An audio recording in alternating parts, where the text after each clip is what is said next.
ચાલો આજથી આપણે શરૂઆત કરીએ ન્યૂ ચેપ્ટર નંબર 8 ચેપ્ટર છે ડી અને એફ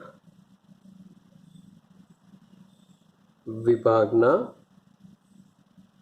તત્વો વિશે સમજવાનો પ્રયત્ન કરીએ। ડી અને એફ વિભાગના તત્વો। તો સૌથી પહેલાની વ્યાખ્યા જોઈએ તો જે તત્વોમાં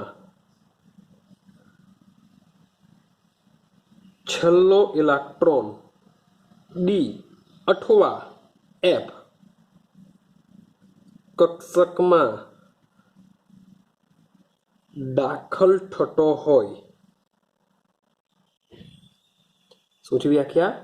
જે તત્વોમાં જે છેલ્લો ઇલેક્ટ્રોન છે એ ડી અથવા એફ કક્ષકમાં દાખલ થતો હોય તો તેવા તત્વોને આપણે શું કહેશું? ડી અને એફ અથવા ડી અથવા એફ વિભાગના તત્વો આપણે કહેશું। હવે સવાલ એવો આવે કે આ ચેપ્ટરની શું ઇમ્પોર્ટન્ટ છે તે સમજીએ। તો ડી વિભાગની જો વાત કરીએ તો ડી વિભાગમાં પ્લેટિનમ મેટલ પણ આવેલી છે, ગોલ્ડ મેટલ પણ આવેલી છે, સિલ્વર મેટલ પણ આવેલી છે। હવે તમને જાણો છો કે આ જે બધી ધાતુઓ છે એ ખૂબ જ કિંમતી ધાતુઓ છે। ક્લિયર છે? તો એ પણ ડી વિભાગની ધાતુઓ છે। ત્યાર પછી વાત કરીએ કોપર ધાતુ લઈ લેવ તો આ જે બધી મેટલ્સ છે એ માનવો માટે માનવની સંસ્કૃતિના વિકાસ માટે ખૂબ જ અગત્યતા ધરાવે છે। ત્યાર પછી વાત કરીએ થોરિયમ લઈ લેવ। પીએ મીન્સ કે પ્રોટેક્ટિનિયમ શબ્દ બોલું છું, પ્રોટેક્ટિનિયમ પીએ મીન્સ પ્રોટેક્ટિનિયમ, ટીએચ મીન્સ મતલબ શું થશે? થોરિયમ। ટીએચ નો મતલબ થાય થોરિયમ, પીએ મીન્સ કે પ્રોટેક્ટિનિયમ। ત્યાર પછી બીજી ધાતુ લઈ લો, એનું નામ છે યુરેનિયમ। તો આ જે બધી ધાતુઓ છે એ ધાતુનો ઉપયોગ શાના માટે થાય છે? ન્યુક્લિયર ઉર્જા સ્ત્રોત માટે આ બધી ધાતુઓનો ઉપયોગ થાય છે। તો આ બધી ધાતુઓ બી શામાં આવેલી છે? ડી અથવા એફ વિભાગમાં આવેલી છે, જે ખૂબ જ ઇમ્પોર્ટન્ટ ધરાવે છે। માટે આ ચેપ્ટરમાં આપણે આવી બધી જ ધાતુઓ વિશે ઇન્ફોર્મેશન મેળવીશું। ચાલો હવે આગળ જઈએ। હવે શરૂઆત કરીએ ડી વિભાગ। તો આવર્ત કોષ્ટકની વાત કરીએ તો આવર્ત કોષ્ટકમાં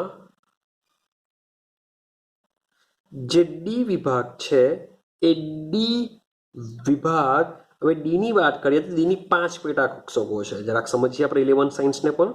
1 2 3 4 5 મીન્સ કે D X Y, D Y Z, D Z X, D X square minus Y square, D Z square, આવી ટોટલ કેટલી કક્ષકો છે? 5 પેટા કક્ષકો છે। હા કે ના? હવે એક કક્ષકમાં 2 ઇલેક્ટ્રોન જશે તો આ બધી જ કક્ષકોમાં જો ઇલેક્ટ્રોન ભરાઈ જાય તો ટોટલ કેટલા ઇલેક્ટ્રોન ભરાશે? 10 ઇલેક્ટ્રોન ભરાશે। માટે આ જે ડી વિભાગ છે એ ડી વિભાગ 10 સમૂહ ધરાવે છે। ડી વિભાગ શું કરશે? 10 સમૂહ ધરાવે છે। તો આ સમૂહ ક્યાં આવેલા છે? ક્યાંથી ક્યાં આવશે? તો સમૂહ 3 થી સમૂહ 12, સમૂહ 3 થી લઈને જે સમૂહ 12 છે આ બધા જ ડી વિભાગ ધરાવે છે। તમે 3 થી 12 જોશો તો એ 12 શું છે? 10 સમૂહ ધરાવે છે। એ બધા ડી વિભાગના છે। ચાલો હવે આ જે 3 થી લઈને જે 12 મીન્સ કે સમૂહ આવેલા છે, હવે વાત કરીએ આવર્ત વિશે। તો આવર્તની વાત કરીએ તો આ જે ડી વિભાગ જે છે એ ડી વિભાગ 4 દીર્ઘતમ અથવા તો મોટી આવર્ત ધરાવે છે। આવર્ત કેટલી છે? 4 દીર્ઘતમ આવર્ત ધરાવે છે, જેમાં ડી કક્ષક ભરાય છે। ક્લિયર થાય છે? જેમાં શું થશે? ડી કક્ષક ભરાશે।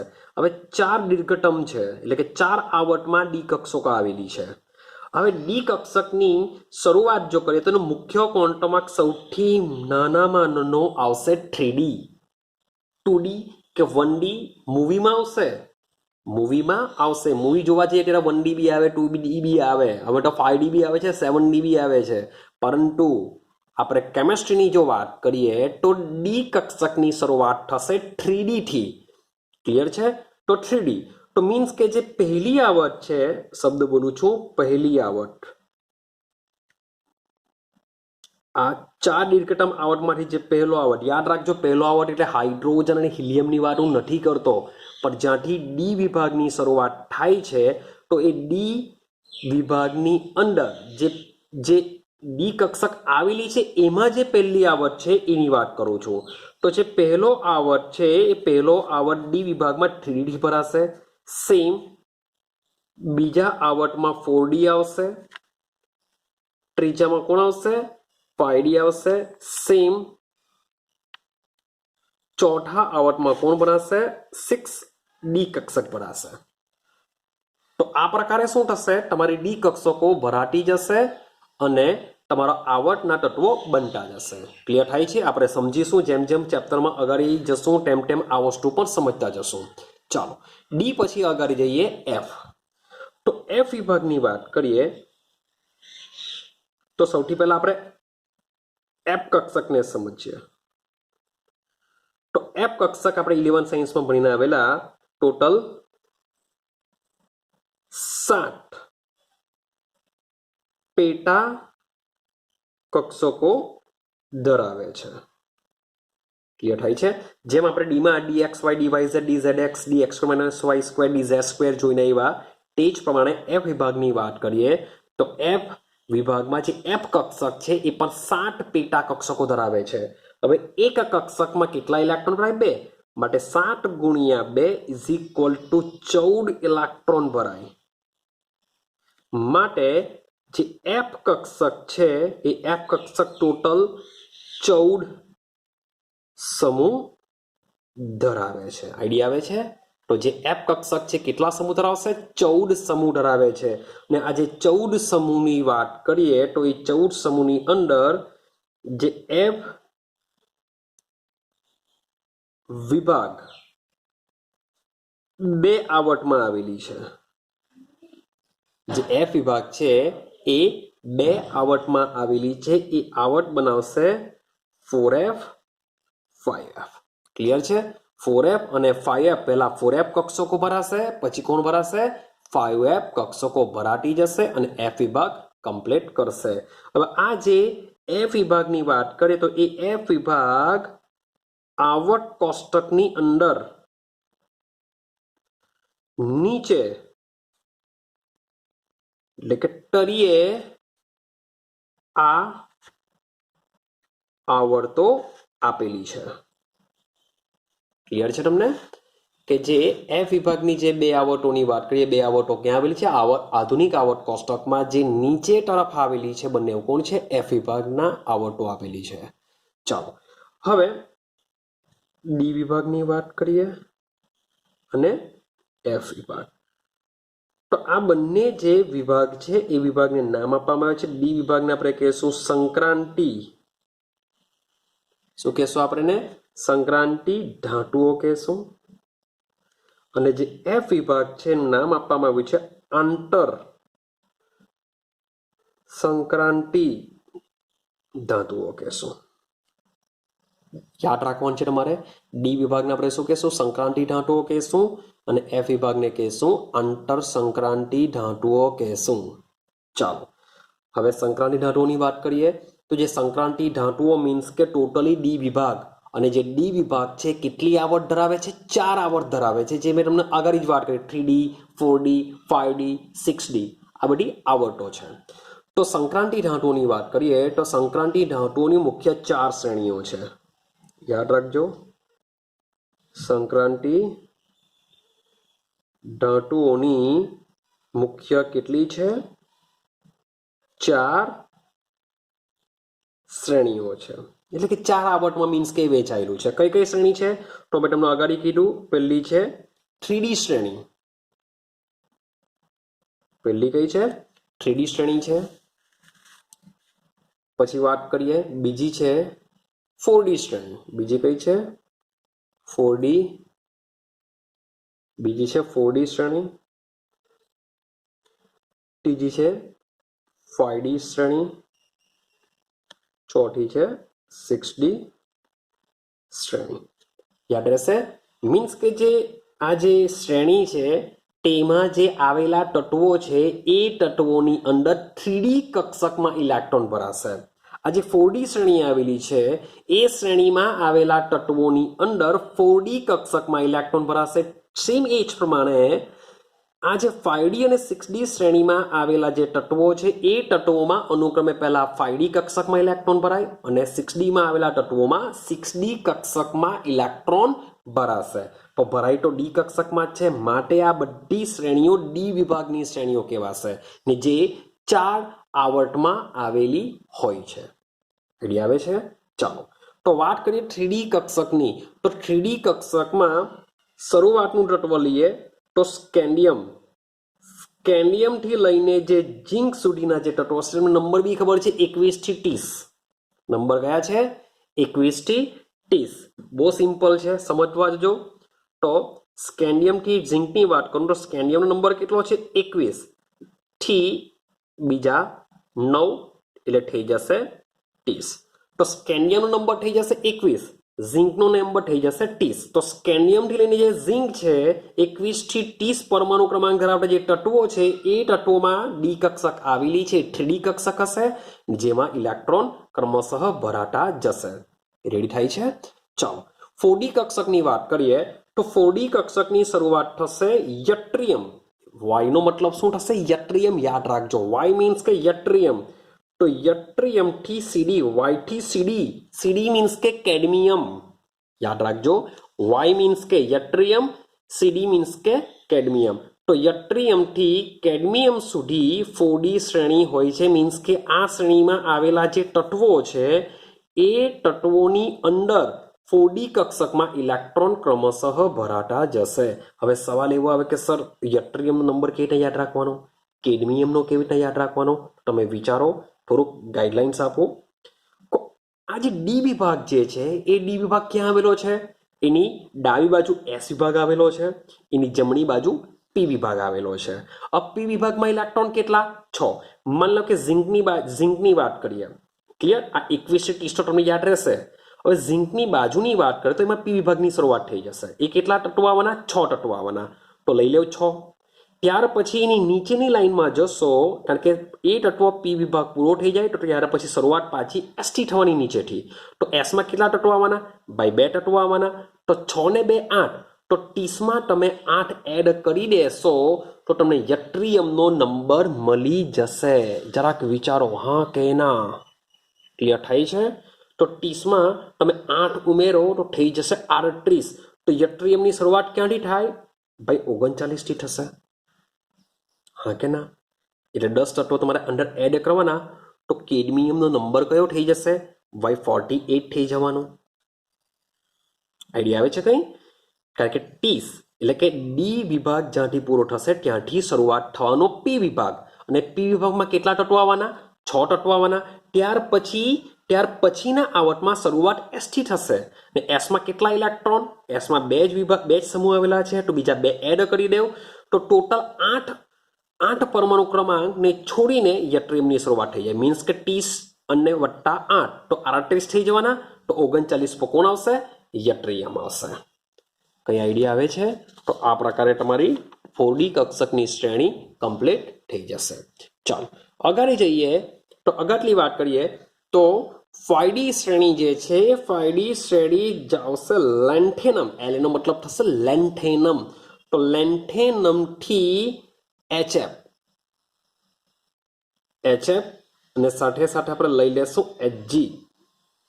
HF થી HG એટલે HF શા માટે લખું છું એનું બી રીઝન આવશે. લેન્થેનમ થી HF, ખરેખર તો HF થી HG. લેન્થેનમ શા માટે છે? લેન્થેનમ શા માટે? લેન્થેનમ થી HF લખેલું છે, છેલ્લે તો HG જ આવવાનું છે. એટલે કે ઝિંક CD HG. આ જે સમૂહ છે મીન્સ કે ડીમાં 3 થી 12 સમૂહ આવેલા છે. તો આ જે 3 તત્વો તમને જે જોવા મળે છે ઝિંક, કેડમિયમ, HG એ સમૂહ 12 ના છે. કયા સમૂહના છે? 12. મીન્સ કે ડી વિભાગનો જે છેલ્લો સમૂહ છે, છેલ્લા સમૂહના ઝિંક, સીડી અને એચ જે આવેલા છે. હવે લેન્થેનમથી HF શા માટે લખું છું એનું બી ક્વેશ્ચન તમને આ ચેપ્ટરમાં મળી જશે. ચાલો હવે વાત કરીએ અગાડી. હા, હવે શરૂઆત આવે કે આને લેન્થેનમથી જે એચજી છે એનો પરમાણુ ક્રમાંક શું હોઈ શકે? તો વિચારીએ. 48 નંબર પર છે, તો 48 થી જઈએ તો કેડમિયમની બાજુમાં પાછો કોણ આવશે? પી વિભાગ આવશે. તો પી વિભાગના 6 તત્વ પ્લસ એસ વિભાગના ફરીથી પાછા 2 તત્વ, તો તમે વિચારો 8 તત્વો એડ કરી દો. તો 8 તત્વો એડ કરશો તો બાજુમાં કોની શરૂઆત થશે? લેન્થેનમની શરૂઆત થશે. તો એની શરૂઆત થશે 57 થી. લેન્થેનમની શરૂઆત ક્યાંથી થાય? 57 થી. સમજો, અહીંયા હું લખું છું લેન્થેનમની શરૂઆત થશે 57 થી. આ રીતના જે કેલ્ક્યુલેશન કર્યું તે રેડી. હવે HF નો મતલબ થાય હાફનિયમ. HF નો મતલબ શું થશે? હાફનિયમ. આ જે હાફનિયમ છે એનો જે નંબર છે 58 નથી, પણ એનો નંબર કયો છે? 72. સમજો, લેન્થેનમનો નંબર છે 57 અને હાફનિયમનો છે 72. તો સવાલ એવો આવે કે આ 17 થી 72 એટલે કે 14 તત્વો મિસિંગ છે અહીંયા. તો આ જે 14 તત્વો છે એ 14 તત્વો એટલે કે 57 થી 72 ની વચ્ચે જે બી તત્વો હશે એ તત્વો સામા આવશે? 4F ના તત્વો હશે. એ તત્વો કેવા છે? 4F. તો 4F ના તત્વોને શું કરવામાં આવેલું છે? આવર્ત કોષ્ટકની નીચે તળિયે એક લાઈનમાં મૂકી દેવામાં આવ્યા છે. કારણ કે એમાં 4F માં છેલ્લો ઇલેક્ટ્રોન જશે. મારે 58 થી લઈને 71 સુધીના જે 14 તત્વ છે એ 4F શ્રેણીના હોય છે, જેને અલગથી નીચે મૂકવામાં આવ્યા છે. માટે લખવામાં આવ્યું છે La થી HF. હવે La થી HF શા માટે? તો La ખરેખર જોવા જઈએ તો 5D કક્ષકનું છે, પણ તેમ છતાં એના ગુણધર્મમાં 4F કક્ષકને મલ્ટાવે છે. માટે આપણે લેન્થેનમનો જે અભ્યાસ છે 4F કક્ષકના તત્વોની સાથે કરીશું. માટે લખવામાં આવ્યું છે લેન્થેનમ થી HF. ક્લિયર થયું? ચાલો હવે મર્ક્યુરીની વાત કરીએ. મર્ક્યુરીનો નંબર છે થઈ જશે 80. તો તમારો આ થઈ ગયા ટોટલ 10 તત્વો. 57 થી 80. ક્લિયર થાય છે? ચાલો હવે અગાડીની વાત કરીએ. અગાડી 6D શ્રેણીની વાત કરીએ તો 6D શ્રેણીમાં કોણ કોણ આવશે? તો 6D શ્રેણી એવું કહેવામાં આવે છે કે અપૂર્ણ છે, એની શોધખોળ હજુ ચાલી રહેલી છે. તેમ છતાં પણ જો વાત કરીએ તો એસી મીન્સ કે એક્ટિનિયમ થી લઈને CN, કોપરનિશિયમ. CN નો મતલબ શું થશે? કોપરનિશિયમ. CN નો મતલબ થશે કોપરનિશિયમ. અને એસી નો મતલબ શું થશે? એક્ટિનિયમ. એસી નો મતલબ થશે એક્ટિનિયમ. એક્ટિનિયમ. તો એસી મીન્સ કે એક્ટિનિયમ, CN મીન્સ કે કોપરનિશિયમ. તો આ તમારી લાસ્ટ 6D શ્રેણી છે.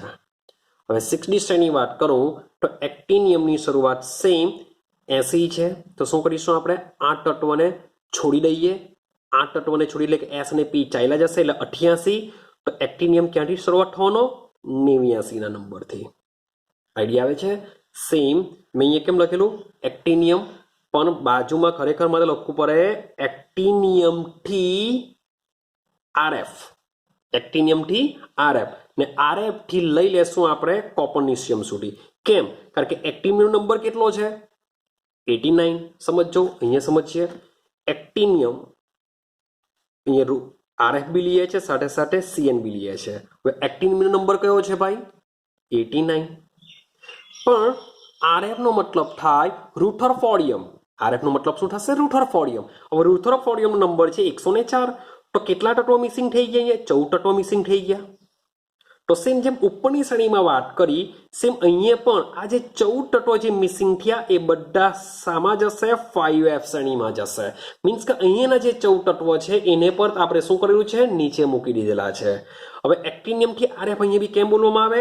કારણ કે આ જે 5F કક્ષકના જે તત્વો છે તેના જે રાસાયણિક ગુણધર્મ છે એ એક્ટિનિયમ એને મળતું આવે છે. માટે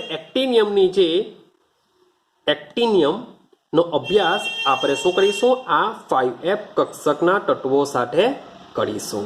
ક્લિયર થાય છે? અને જે કોપરનિશિયમ છે, કોપરનિશિયમ નંબર કેટલો આવે છે? 112 આવે છે. તો આ પ્રમાણે તત્વો ગોઠવાયેલા હોય છે. ચાલો, જો આઈડિયા નહીં આવતી હોય તો ફરીથી પાછા વિડીયોને જોઈને સમજવાનો પ્રયત્ન કરજો. હવે આપણે આગળ જઈએ. સમજો, આજે એફ વિભાગની વાત કરીએ તો એફ વિભાગમાં જે 4F અને 5F, જે 4F અને 5F જે શ્રેણીઓ આવેલી છે એ શ્રેણીઓને, સોરી ફોર ધેટ, ઓકે, તો 4F અને 5F જે શ્રેણીઓ આવેલી છે આ શ્રેણીઓને અનુક્રમે લેન્થેનોઇડ શ્રેણી, એટલે કે 4F શ્રેણીને શું કહેશું? લેન્થેનોઇડ શ્રેણી કહેશું. અને 5F શ્રેણીને એક્ટિનોઇડ શ્રેણી કહેશું. તો 4F શ્રેણીને લેન્થેનોઇડ શ્રેણી અને 5F શ્રેણીને આપણે એક્ટિનોઇડ શ્રેણીથી ઓળખવામાં આવે છે. ચાલો, હવે આપણે પાછા ડી વિભાગ પર આવી ગયા. તો જે ડી વિભાગના તત્વો છે એને કહેવામાં આવે છે સંક્રાંતિ ધાતુઓ. હવે સવાલ એવો આવે કે આ નામ કેવી રીતના પડ્યું? સંક્રાંતિ ધાતુઓ શા માટે કહેવામાં આવે છે? સવાલ એવો આવે. તો એ રીઝન એવું છે કે આ જે ડી વિભાગની જે તત્વો છે ને સંક્રાંતિ ધાતુઓ કેમ કહેવામાં આવે? કારણ કે ડી વિભાગ, એસ વિભાગ, કારણ કે શરૂઆતમાં એસ વિભાગ આવે, પછી જમણી બાજુ પી વિભાગ આવે, અને જે સેન્ટરની વાત કરીએ સેન્ટરમાં કયો વિભાગ આવે છે? ડી વિભાગ આવે છે. મીન્સ કે જે ડી વિભાગ છે એ એસ વિભાગ અને પી વિભાગની વચ્ચે આવેલો છે, એટલે કે વચ્ચે સંક્રાંતિ પામેલો છે. અને જે ગુણધર્મ છે એ ગુણધર્મ પી વિભાગ અને એસ વિભાગના ગુણધર્મની વચ્ચે સંક્રાંતિ પામેલા હોય છે. માટે ડી વિભાગને શું કહેવામાં આવે છે? સંક્રાંતિ ધાતુઓ કહેવામાં આવે છે. ક્લિયર થાય છે? પણ એ જૂના સમયમાં એવી વ્યાખ્યા પ્રચલિત હતી, પરંતુ હાલના સમયમાં IUPAC મુજબ શા માટે કેમ એને સંક્રાંતિ ધાતુઓ કહેવામાં આવે છે? સંક્રાંતિ ધાતુની વ્યાખ્યા શું છે એને જો સમજીએ તો સમજો, જે ધાતુના તટસ્થ પરમાણુ અથવા કોઈ પણ ઓક્સિડેશન અવસ્થામાં, હવે કોઈ પણ ઓક્સિડેશન અવસ્થાની જગ્યાએ તમારે લખવું હોય આયનમાં, કારણ કે આયનનો મતલબ થશે માથા ઉપર કંઈ ને કંઈ ઉત્પન્ન થશે, અને માથા ઉપર જે ઉત્પન્ન થયું હોય તેને આપણે કહેશું એની ઓક્સિડેશન અવસ્થા. તો જે ધાતુના તટસ્થ પરમાણુ અથવા આયનમાં, શબ્દ બોલું છું, ડી કક્ષક અપૂર્ણ ભરાયેલી હોય તેને સંક્રાંતિ ધાતુઓ કહે છે. આની વ્યાખ્યા છે, સમજવાનો પ્રયત્ન કરો બરાબર. કે જે ધાતુના તટસ્થ પરમાણુ, મીન્સ કે ખાલી સ્કેન્ડિયમ લઈ લેવું, ટિટેનિયમ લઈ લેવું, વેનેડિયમ લઈ લેવું, આ બધા તટસ્થ પરમાણુ કહેવાશે. અને એના જેમ કે એક્ઝામ્પલ આપણે સ્કેન્ડિયમનું લઈએ. ચાલો, સ્કેન્ડિયમનો નંબર છે 21. ક્લિયર થાય છે? ચાલો, તો આર્ગોન સુધી ઇલેક્ટ્રોન ભરાઈ જશે, પછી આવશે 3D, પછી આવશે 4s. રેડી? તો પહેલામાં પહેલા 4s માં ઇલેક્ટ્રોન દાખલ થશે, પછી 3D માં દાખલ થશે, અને જ્યારે બહાર નીકળવાની વાત આવશે ત્યારે 4s માંથી નીકળશે. એ તમને મેં 11 સાયન્સમાં સમજાવેલું છે. તો 3D માં કેટલા ઇલેક્ટ્રોન? 2. 18 ને 2 20, 20 ને 1 21. તો તમે જોશો સ્કેન્ડિયમને સંક્રાંતિ તત્વ ગણવામાં આવે છે. કેમ ગણવામાં આવે? કારણ કે 3D માં 1 ઇલેક્ટ્રોન છે. આઈડિયા આવે છે? જો હું શબ્દ અર્ધપૂર્ણ નથી બોલતો, અપૂર્ણ બોલું છું. ડી કક્ષક પૂર્ણ ભરાયેલી ક્યારે કહેવાય? જો ડી કક્ષકમાં 10 ઇલેક્ટ્રોન આવેલા હોય તે પૂર્ણ ભરાયેલી કહેવાય, લાઈક અ ઝિંક. તો ઝિંકની વાત કરીએ, ઝિંકનો નંબર છે 30. તો એની ઇલેક્ટ્રોનની રચના આર્ગોન 3D 4 18 18 ને 2 20 20 ને 10 30. તો તમે અહીંયા જોશો ડી કક્ષક સંપૂર્ણ ભરાયેલી છે, માટે ઝિંકને સંક્રાંતિ તત્વ ગણવામાં આવતું નથી, કારણ કે 3D કક્ષક કેવી છે? સંપૂર્ણ ભરાયેલી છે. તો આઈડિયા આવે છે. તટસ્થ પરમાણુ, આ બંને કેવા છે? તટસ્થ પરમાણુ છે. અથવા કોઈ એક ઓક્સિડેશન અવસ્થા. તો કોઈ પણ એક ઓક્સિડેશન અવસ્થાની વાત કરીએ તો સ્કેન્ડિયમ તો સંક્રાંતિ તત્વ ગણાશે જ. હવે કોઈ પણ એક, આ બેમાંથી કોઈ પણ એક માન્ય હોવું જોઈએ. હું એમ નથી કહેતો કે બંનેમાં આવું હોવું જ જોઈએ કે ભાઈ તટસ્થ પરમાણુ અને આયન બંનેમાં ડી કક્ષક અપૂર્ણ ભરાયેલી હોવી જોઈએ. હું એવું કહેતો નથી. કોઈ પણ એક વસ્તુ હોય તો ચાલે. મીન્સ કે ક્યાં તો તટસ્થ પરમાણુમાં ડી કક્ષક અપૂર્ણ ભરાયેલી હોય તો પણ તેને શું કહેવાશે? સંક્રાંતિ તત્વ કહેવાશે. અથવા તો તટસ્થ પરમાણુની જગ્યાએ તટસ્થ પરમાણુમાં માની લો કે ડી કક્ષક સંપૂર્ણ ભરાયેલી છે. લાઈક એક્ઝામ્પલ તમને આપું, હું વાત કરું કોપરની. કોપરનો નંબર શું છે? 29. સમજવાનો પ્રયત્ન કરજો બરાબર. તો ઇલેક્ટ્રોન શું થશે? આર્ગોન, હું લખી દઉં છું 3D4s. હવે સમજો કોપર અને ક્રોમિયમની જે ઇલેક્ટ્રોનની રચના છે વિશિષ્ટ છે. કેમ છે એ બી મેં તમને સમજાવી દઉં.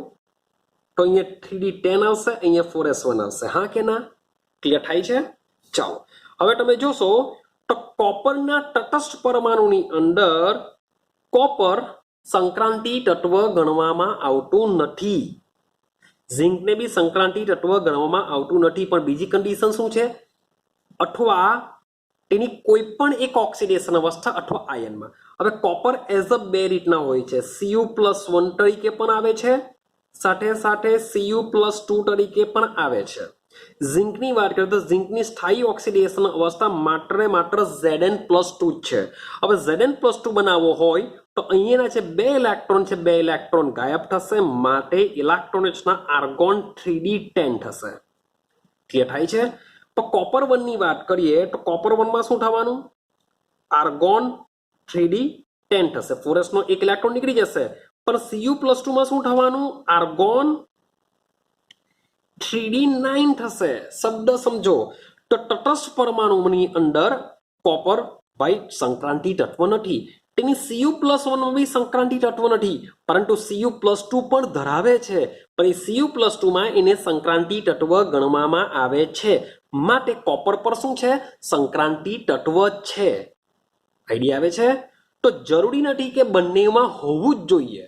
કોઈ પણ એકમાં હોય તો પણ ચાલશે. માટે શબ્દ લખેલું છે કે જે ધાતુના તટસ્થ પરમાણુ અથવા કોઈ પણ એક ઓક્સિડેશન અવસ્થામાં ડી કક્ષક અપૂર્ણ ભરાયેલી હોય તેને સંક્રાંતિ ધાતુઓ કહેવામાં આવે છે. હવે 3D સંક્રાંતિ શ્રેણી જો વાત કરવી હોય તો જે ધાતુના તટસ્થ પરમાણુ અથવા કોઈ પણ એક ઓક્સિડેશન અવસ્થામાં 3D કક્ષક અપૂર્ણ ભરાયેલી હોય તેને પ્રથમ સંક્રાંતિ ધાતુઓ કહે છે, અથવા પ્રથમ સંક્રાંતિ શ્રેણીની ધાતુઓ કહેવાય. સેમ અહીંયા 4D મૂકી દેવ તો દ્વિતીય સંક્રાંતિ શ્રેણીની ધાતુઓ કહેવાશે. 5D મૂકી દેવ તો તૃતીય સંક્રાંતિ શ્રેણીની ધાતુઓ કહેવાય. 6D મૂકી દેવ તો ચતુર્થ સંક્રાંતિ શ્રેણીની ધાતુઓ કહેવાશે. ક્લિયર છે? તો સંક્રાંતિ ધાતુ શું છે તમને આઈડિયા આવી ગઈ હશે. ઝિંકને સંક્રાંતિ તત્વ ગણવામાં આવતું નથી. તો ઝિંક એ જ સમૂહનું તત્વ, આ સમૂહ 12 નું તત્વ છે. સમૂહ 12 છેલ્લો સમૂહ. તો ઝિંકની નીચે આવે કેડમિયમ, યટ્રિયમ થી કેડમિયમ, ત્યાર પછી આવે મર્ક્યુરી. તો આ જે 3 તત્વ છે સમૂહ 12, નીચે પાછું કોપરની ચંબી લઈ લેવ તો આ જે તત્વો છે